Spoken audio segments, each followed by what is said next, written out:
Good morning. आज आप लोगों को 11th क्लास फिजिक्स में हम बहुत ही इम्पॉर्टेंट टॉपिक बता रहे हैं। उसमें से अणुगत सिद्धांत की अणुगत सिद्धांत की अवधारणाएं एक चैप्टर है। उसमें से वायल के नियम, चार्ल्स के नियम, दाब के नियम, है ना। वायल का नियम, चार्ल्स का नियम, दाब का नियम, ये आप लोगों को बता दें फिजिक्स में भी यूज होता है, केमिस्ट्री में भी होता है। बॉयल का नियम क्या होता है, चार्ल्स का नियम क्या होता है, दाब का नियम क्या होता है। तो ये तीनों ऐसे हैं जो फिजिक्स में भी यूज होते हैं और केमिस्ट्री में भी यूज होते हैं। ठीक है ना। तो आज का जो टॉपिक है वो क्या है, बॉयल का नियम, चार्ल्स का नियम एवं दाब का नियम। बॉयल का नियम, चार्ल्स का नियम एवं दाब का नियम। तो देखिए ये तीनों आप लोगों को स्टार्ट से लास्ट तक समझ लेंगे, कभी नहीं भूल पाएंगे एक बार पढ़ लेने पर उसको सीरियसली समझना होगा स्टार्ट से लास्ट तक। यानी किसी गैस की अवस्था को व्यक्त करने के लिए तीन राशियां होती हैं, पी भी टी। किसी गैस की अवस्था को व्यक्त करने के लिए तीन राशियां होती हैं और वो उन तीन राशियों में से दाब पी है, आयतन भी है, ताप टी है। इन तीनों में से एक को नियत कर दिया जाए तो दूसरे के साथ तीसरे में परिवर्तन। एक को नियत कर लो तो दो के बीच में जो संबंध होगा, एक को नियत कर लो तो दो के बीच जो संबंध होगा तो कोई नियम बनेगा। जैसे पी भी टी है, यदि हम टी को नियत कर लेते हैं तो पी और भी के बीच जो संबंध होगा बॉयल का नियम है। और यदि हम क्या कर दें, पी को नियत कर दें तो भी और टी के बीच जो संबंध होता है वो चार्ल्स का नियम है। और यदि हम भी को नियत कर दें तो पी और टी के बीच जो संबंध होगा वो क्या होगा, दाब का नियम।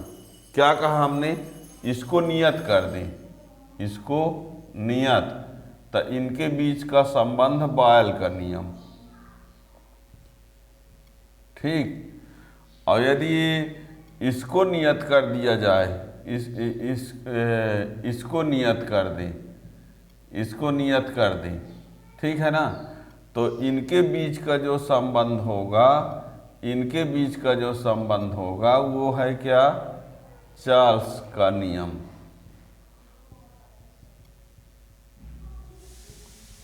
ठीक। और यदि इसको नियत कर दें, इसको नियत कर दें तो इनके बीच का जो संबंध होगा, इसके बीच का जो संबंध होगा वो है दाब का नियम। क्या कहा हमने, हमने ये कहा कि किसी गैस की अवस्था के लिए तीन राशियां होती हैं, दाब, आयतन, ताप। यदि ताप को नियत कर दें, ताप को नियत कर दें, ताप को नियत कर दें तो पी और भी के बीच का जो संबंध होगा वो बॉयल का नियम होगा। यदि आयतन को दाब को नियत कर दें, किसको, दाब को, तो भी और टी के बीच जो संबंध होगा वो चार्ल्स का नियम। और यदि हम आयतन को ही नियत कर दें तो पी और टी के बीच जो संबंध होगा वो क्या होगा, दाब का नियम। अब इनको हम एक क्रम से लिखते हैं 1 बाई 1, ठीक है ना। तो ये हमने शॉर्ट में, संकेत में, ट्रिक में आपको बताया कि एक में आपको ताप नियत करना है, एक में दाब नियत करना है, एक में आयतन नियत करना है, ठीक है ना। तो देखिएगा बॉयल का नियम क्या कहता है।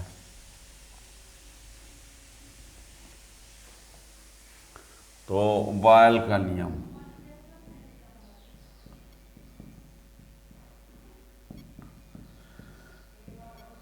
इस नियम के अनुसार, इस नियम के अनुसार नियत ताप पर किसी गैस के निश्चित द्रव्यमान का आयतन दाब के व्युत्क्रमानुपाती होता है। ठीक, नहीं दिखता होगा तो सुन के लिखो। इस नियम के अनुसार नियत ताप पर किसी गैस के निश्चित द्रव्यमान का आयतन दाब के व्युत्क्रमानुपाती होता है। अर्थात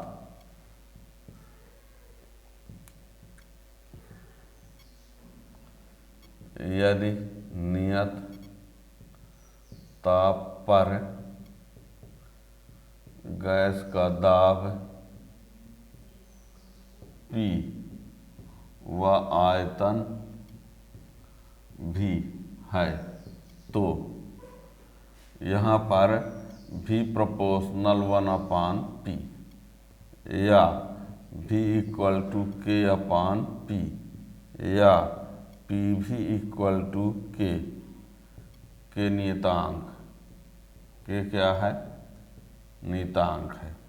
इसी को या P1 V1 equal to P2 V2 या P1 बटे P2 बराबर V2 बटे V1, ये सब के सब क्या हैं, इनमें से कोई भी लाइन लिखी रहेगी वो सब क्या कहलाएगा, बॉयल का नियम।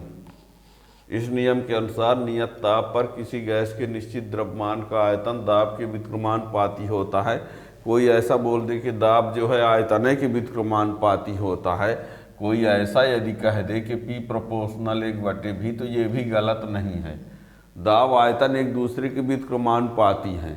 दाब बढ़ाओगे आयतन घटेगा, आयतन घटाओगे दाब बढ़ेगा, जो भी आप समझ लीजिए, है ना। दाब और आयतन एक दूसरे के व्युत्क्रमानुपाती होते हैं।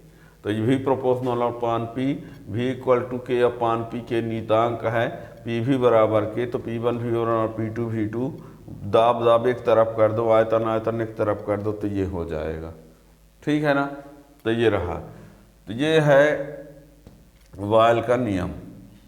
ठीक, अब चार्ल्स का नियम क्या होता है उसको भी देखिए।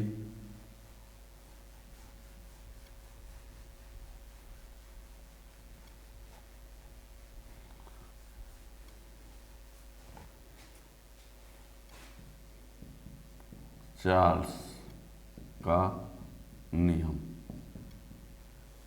इस नियम के अनुसार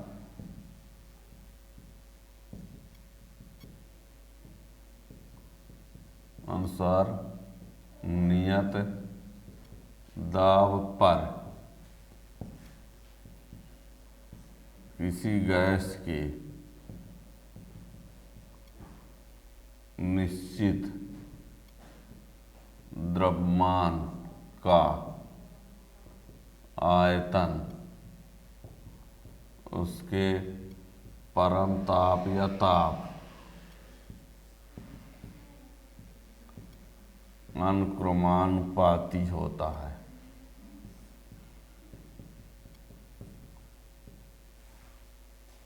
है ना। सीधे आप ताप पर लिख सकते हैं। इस नियम के अनुसार नियत दाब पर किसी गैस के निश्चित द्रव्यमान का आयतन उसके ताप के अनुक्रमानुपाती होता है। अर्थात सीधे लिखे देते हैं V प्रोपोर्शनल T नियत P पर दाब नियत, ठीक है ना, या V इक्वल टू KT के नियतांक या V/T इक्वल टू K या V1/T1 इक्वल टू V2/T2 या V1/V2 बराबर T1/T2। इनमें से कोई भी लाइन लिखी रहेगी, है ना। नियत दाब पर किसी गैस के निश्चित द्रव्यमान का आयतन उसके ताप के अनुक्रमानुपाती होता है, अर्थात V proportional T, V equal to KT जहाँ के नियतांक है, V/T बराबर K, V1/T1 equal to V2/T2, V1 V2 एक तरफ, T1 T2 एक तरफ। इनमें से कोई भी लाइन लिखी रहेगी वो सब के सब क्या कहलाएंगे, चार्ल्स का नियम। इसके चार्ल्स के नियम को हम दूसरे टाइप से भी कैसे लिखते हैं, चार्ल्स के नियम का दूसरा रूप है ना, अन्य रूप में कैसे लिखेंगे उसको भी देख लो। चार्ल्स नियम को दूसरे तरीके से क्या लिख सकते हैं, चार्ल्स के नियम को दूसरे तरीके से कैसे लिखेंगे तो देखना। इसमें क्या होता है, चार्ल्स के नियम का दूसरा रूप, चार्ल्स के नियम का दूसरा रूप ये आया है कि इसमें नियत दाब पर किसी गैस के निश्चित द्रव्यमान का ताप 1 डिग्री सेल्सियस बढ़ाने पर उसका जो आयतन होता है वो 0 डिग्री सेल्सियस के आयतन का 1/273वां भाग बढ़ जाता है। यदि दाब को नियत कर लो और ताप को 1 डिग्री सेल्सियस बढ़ाओ तो जो उसका आयतन होगा वो 0 डिग्री सेल्सियस के आयतन का 1/273वां भाग बढ़ जाएगा। और यदि ताप को घटाएंगे तो उसका जो आयतन 0 डिग्री सेल्सियस के आयतन का 1/273वां भाग घट भी जाएगा। ठीक है ना। नियत दाब पर किसी गैस के निश्चित द्रव्यमान का ताप 1 डिग्री सेल्सियस बढ़ाने पर उसका आयतन 0 डिग्री सेल्सियस के आयतन का 1/273वां भाग बढ़ जाता है।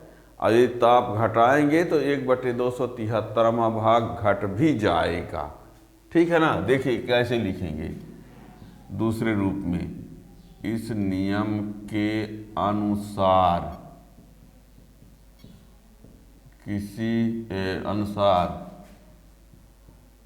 नियत दाब पर किसी गैस के निश्चित द्रव्यमान का ताप 1 डिग्री सेल्सियस बढ़ाने पर उसका आयतन 0 डिग्री सेल्सियस के आयतन का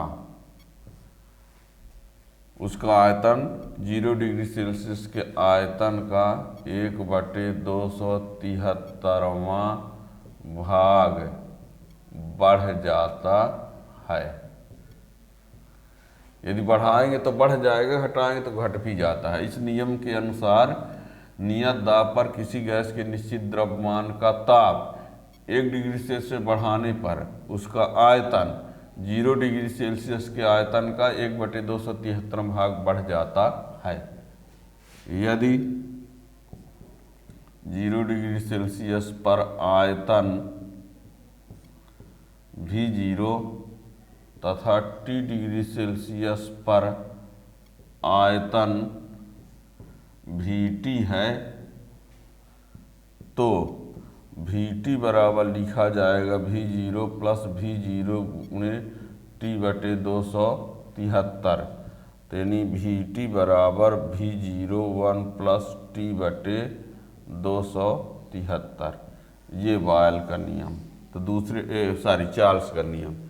तो ये चार्ल्स के नियम का अन्य रूप है।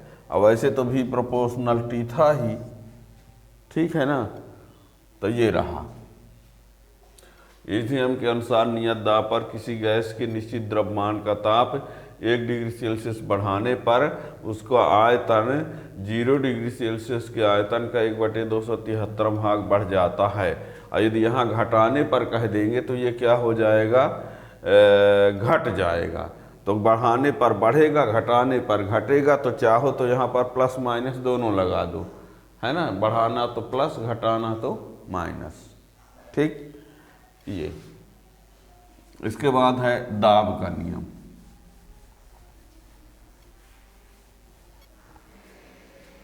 दाब का नियम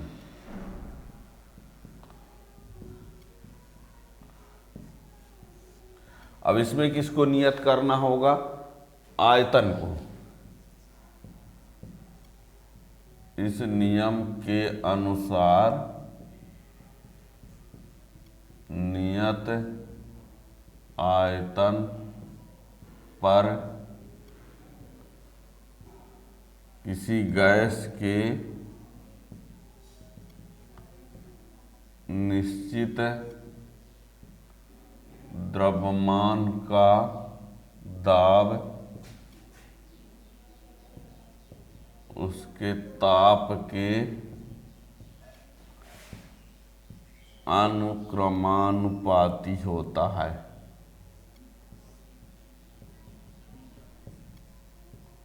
ठीक, इस नियम के अनुसार नियत आयतन पर किसी गैस के निश्चित द्रव्यमान का दाब उसके ताप के अनुक्रमानुपाती होता है, अर्थात P प्रोपोर्शनल T।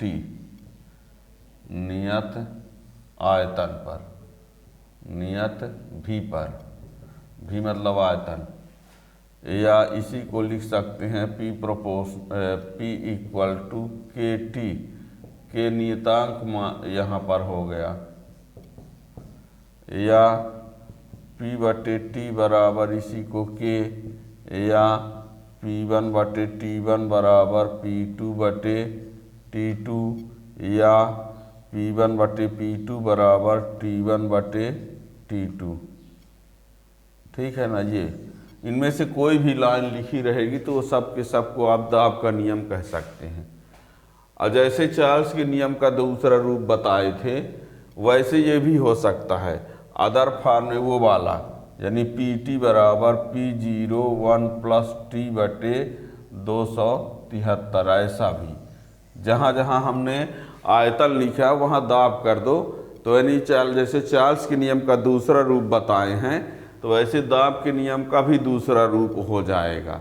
उसमें ये कह देना पड़ेगा कि नियत आयतन पर किसी गैस के निश्चित द्रव्यमान का ताप 1 डिग्री सेल्सियस बढ़ाने पर उसका दाब 0 डिग्री सेल्सियस के दाब का 1/273 भाग बढ़ जाता है। जैसे चार्ल्स के नियम का दूसरा रूप है वैसे दाब के नियम का भी दूसरा रूप है, वो इस प्रकार आएगा। ये तो लिख सकते हो, समझ गए कि उसी प्रकार करना है। आयतन दाब को आपस में बदल दो बस, ठीक है ना। तो ये बॉयल का नियम हो गया, चार्ल्स का नियम हो गया, दाब का नियम हो गया। फिर से हम एक बार शॉर्ट में याद दिलवाते हैं। हमने PVT की बात किया, एक बार इसको नियत कर दिया तो ये वाला जो बना वो क्या बना, बॉयल का नियम। और जब इसको नियत कर दिया तो ये जो बना वो चार्ल्स का नियम। और जब इसको नियत कर दिया तो इसके बीच जो संबंध बना वो क्या बना, दाब का नियम। ठीक है ना। तो इस प्रकार से बॉयल का नियम, चार्ल्स का नियम, दाब का नियम हो गया। ये फिजिक्स और केमिस्ट्री दोनों में आप लोगों के सिलेबस में मिलता रहता आगे, यानी दोनों में है, फिजिक्स में भी है, केमिस्ट्री में भी है। ठीक है ना। आगे इसका यूज भी बहुत होता रहता है। तो इसको स्टार्ट से लास्ट तक यदि आपने पढ़ा तो सब कुछ समझ में आ जाएगा। चैनल को सब्सक्राइब कर लेंगे तो नए वीडियो का भी नोटिफिकेशन मिलता रहेगा। Thank you.